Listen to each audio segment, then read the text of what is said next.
Assalamu alaikum everyone. Today we will be discussing control flow statements and functions. Let's start with the control flow statements. Control statements, as the name shows, control the order in which our code is executed. They allow us to create branching paths, loop through iterations, and respond dynamically in different conditions. So we will be discussing control and continue statements here. So now imagine you are writing a code and you encounter a situation where you need to exit a loop prematurely or skip certain iterations. This is where break and continue statement comes to play, and serving as a indispensable tools for the programmer. Now let's talk about the break statement. So for break statement, think of it as an emergency exit in a building. When a specific condition arises, it allows us to break out of a loop immediately and saving time and resources.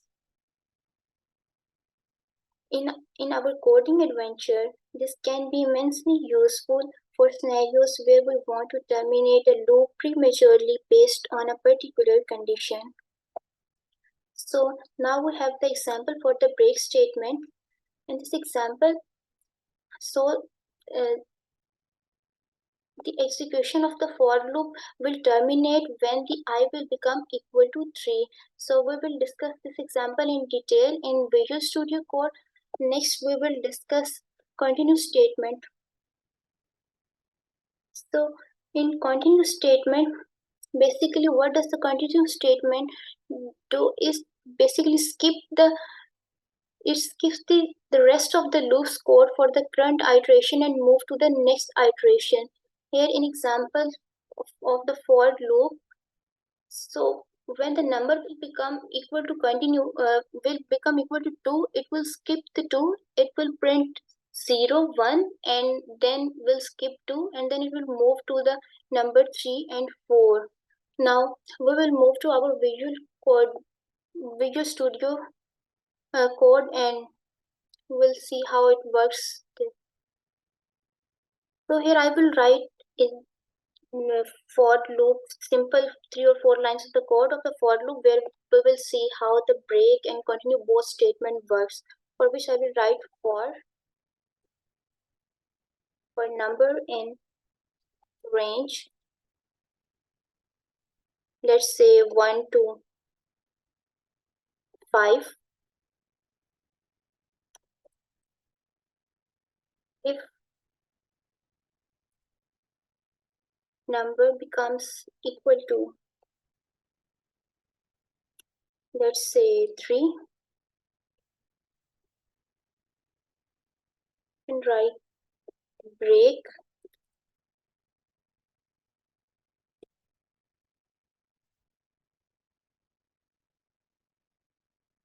print number.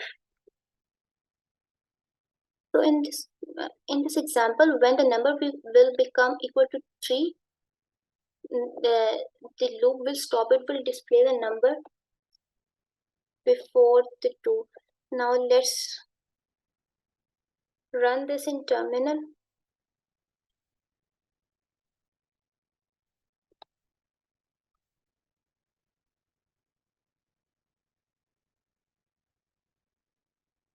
So we can see in the terminal it displays the number 1 and 2 only, because we have specified that when the number will become equal to 3, it should break. So now we will see how the continue statement works. What I will do, I only write continue here. Rest of the code will remain same. See, now it will skip the number 3. When the number will become equal to 3, it will print the rest of the number like 1, 2 and then 4 and 5.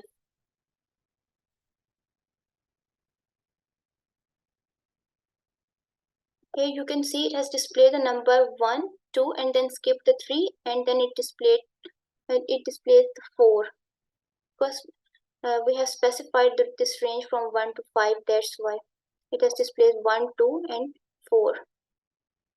Now we will discuss the functions. So what are the functions in Python programming?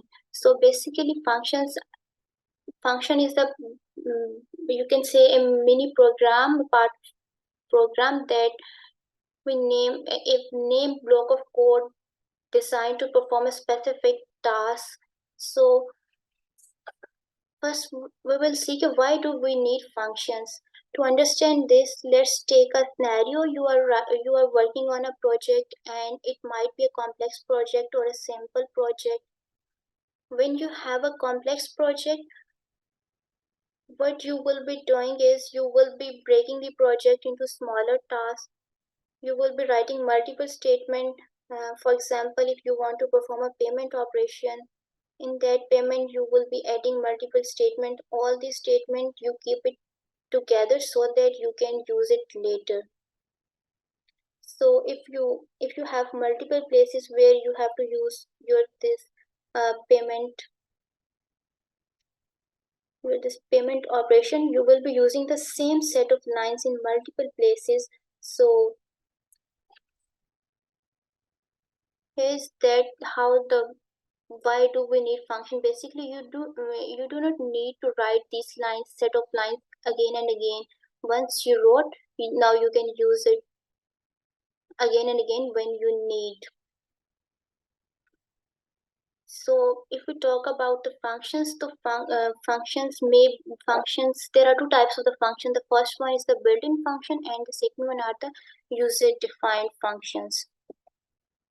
So the built-in functions are those functions that are already defined in uh, Python programming.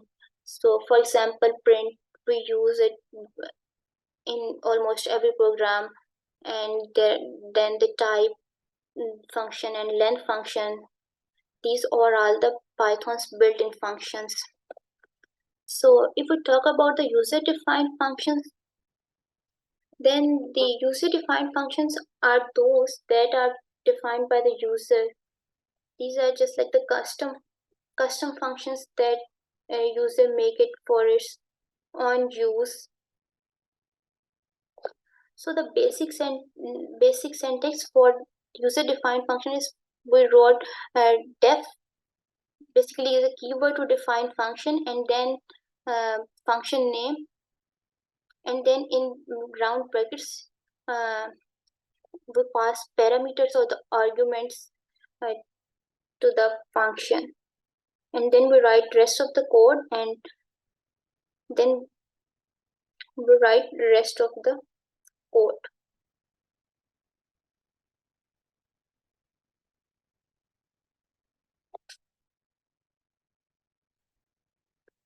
So if we compare the built-in and user-defined functions, then we can say that built-in functions are the predefined functions and user-defined are being created or defined by the users, and built-in functions are general purpose, but the user-defined functions are are defined by the user when they need it for their own specific task.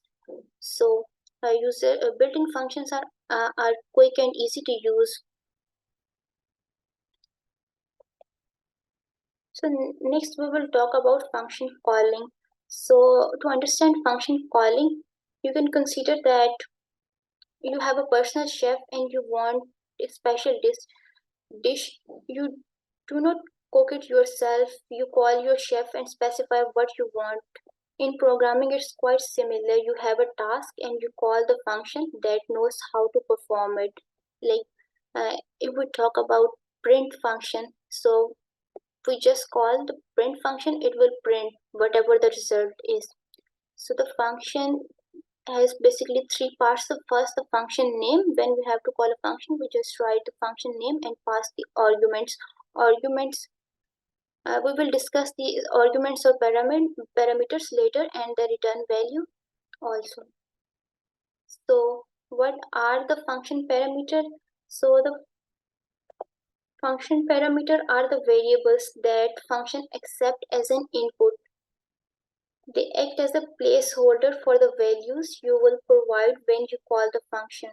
This dynamic feature allows the function to handle various data without needing to be written each time. So if we talk about this syntax that we have written here the name is basically the parameter that that is being passed uh, in this function as an input. So whatever the name will the user enter will be printed as hello. So next we have return values. So return values are the outputs that a function hands back to the user when it completes its task. They are the result of the function's hard work, you can say, or when defining a function, you can use the return keyword to send a specific value back to the function. So there are there are three types of the function. The single value, uh, there are three types of the return value. Sorry. Uh, so the single value the single value return when it returns a single value means a single result, or multiple values meaning that returning multiple data, like it may return more than one uh, parameter or result. Or sometimes functions without a return statement, they return none, nothing. Now we will move to our Visual Studio Code. So in order to understand functions, first we will write def, which is a keyword to define a function. Then we will write the name of the function, whatever we want. So I'll write add, and then we'll pass the parameters a and b. Basically, I am going to write a function here that will add the two numbers. So here a and b will are the two numbers that we're going to add it. So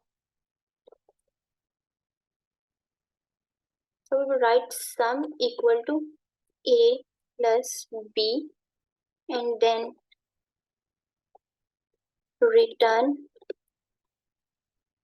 sum.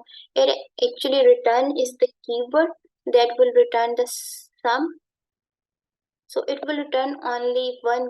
It will return only one value.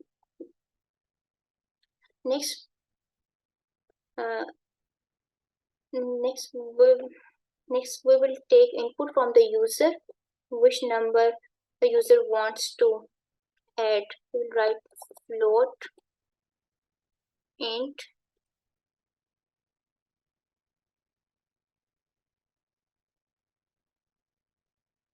enter first number.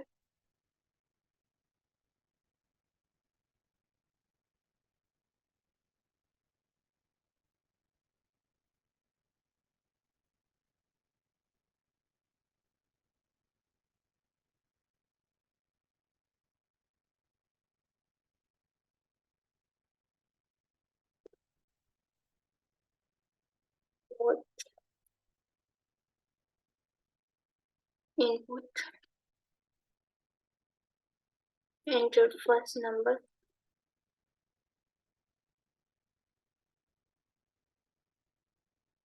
In the same way, we will write float input,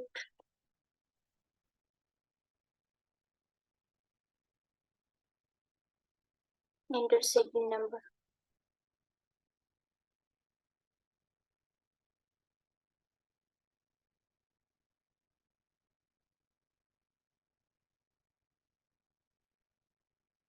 Then we will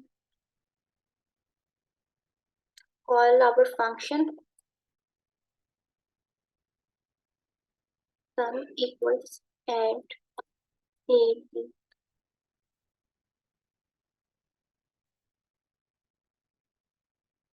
and then print.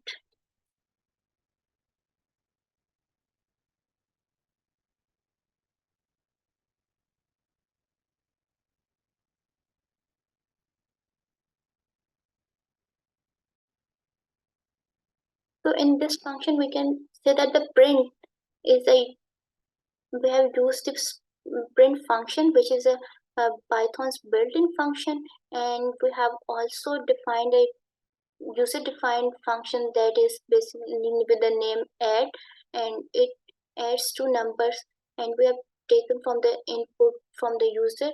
Now let's try to run this.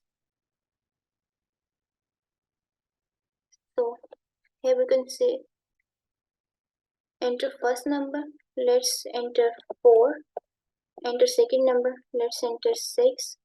So it shows the sum is 10. So in this example, we have passed a and b as parameter.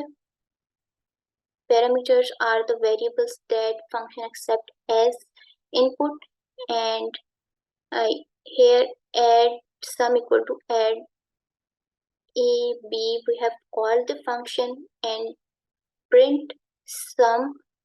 This is a Python's built-in function, and that will print the result. Thank you everyone for joining.